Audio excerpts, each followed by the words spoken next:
एक बार की बात है, एक गांव में एक बहुत अमीर जमींदार रहता था। वो गांव के ऐसे व्यक्तियों को पैसे ब्याज पे देता जो ज्यादा पढ़े लिखे ना हो।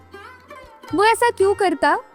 क्योंकि जब पैसे वापस लेने की बारी आती तो वो ब्याज इतना बढ़ा देता कि वो व्यक्ति पैसे उतने दे ही नहीं पाता, और पैसे नहीं देने के कारण वो अमीर जमींदार उन व्यक्तियों की जमीन ले लेता था। ऐसे करते करते वो पूरे गांव के व्यक्तियों की जमीन ले लेता है। बस एक जमीन बच जाती है एक बूढ़ी औरत की। वो औरत कभी पैसे ब्याज पे मांगने नहीं आती। वो खुद फसल उगाती और खुद अपनी जीवारी करती। वो जमींदार अब परेशान हो जाता है। एक जमीन बची है, फिर पूरे गांव की जमीन मेरी हो जाएगी। मैं इससे जमीन कैसे लूं? तो जमींदार दिमाग लगाता है। वो एक सरकारी अफसर के पास जाता है, उन्हें थोड़े पैसे देता है और बोलता है कि आप उस जमीन को मेरे नाम पे कर दो, मैं आपको इतने पैसे देता हूं। अब पैसों के आगे तो किसकी चले। वो अफसर जमीन उसके नाम कर देता है और एक उसे पेपर बना के दे देता है। अब वो जमींदार उस सरकारी अफसर को लेकर उस बूढ़ी औरत के घर जाता है और जाकर बोलता है, आपको ये घर और ये जमीन छोड़नी होगी क्योंकि ये मेरे नाम पे है। ये औरत बोलती, आपके नाम पे है? ये कब से हो गया भाई?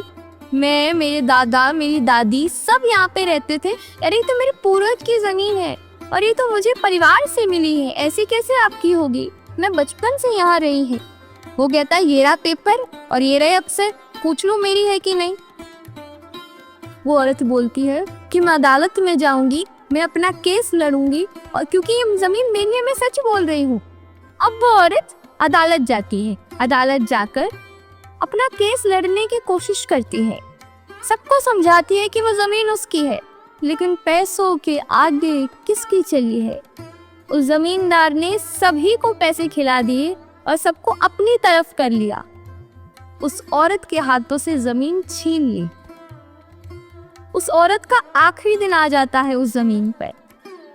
वो औरत बोलती है कि भैया, मैं तो यहाँ से जा रही हूँ, मैंने अपना पूरा बचपन यहाँ बिताया है, मैं इतनी बूढ़ी हो गई हूँ, मैं इस माटी पर ही रही हूँ। मुझे एक बाल्टी, सिर्फ एक बाल्टी माटी यहाँ से ले जाने। मैं ले जाऊंगी तो मुझे ऐसा लगेगा कि मैं यही हूँ।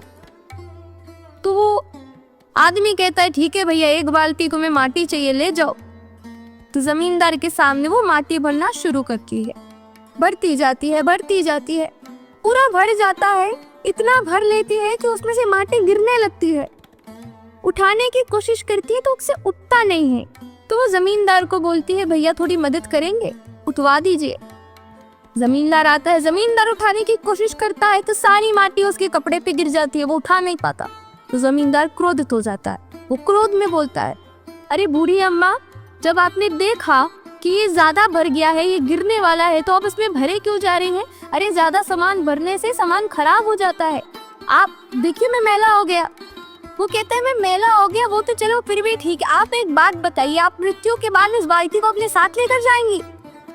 बूढ़ी अम्मा कहती है, मैं भी तो तुम्हें वही समझा रही थी भैया, तुम मृत्यु के बाद ये सारी जमीन अपने साथ लेकर जाओगे। तुमने छल से पूरे गांव को छला, पूरे गांव की जमीन हड़प ली। क्या मिलेगा तुम्हें? तुम क्या करोगे?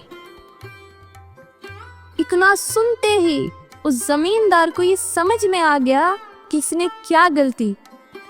वो उस बूढ़ी अम्मा के पाँव में पड़ जाता और बोलता, आप कहीं नहीं जाएंगी, आप यहीं रहेंगी, और मैं उन सारे व्यक्तियों को उनकी जमीन वापस लौटाऊंगा जिनकी जमीन मैंने ली है। आपने मेरी आंखें खोल। इस कहानी से हमें क्या सीख मिली? What is the moral of the story? कि हमें कभी भी लालची नहीं होना चाहिए। We should never be a greedy person. क्योंकि जो लोग लालच करते हैं उनके पास सामान आता तो है, पर वो सामान कभी फलता नहीं है।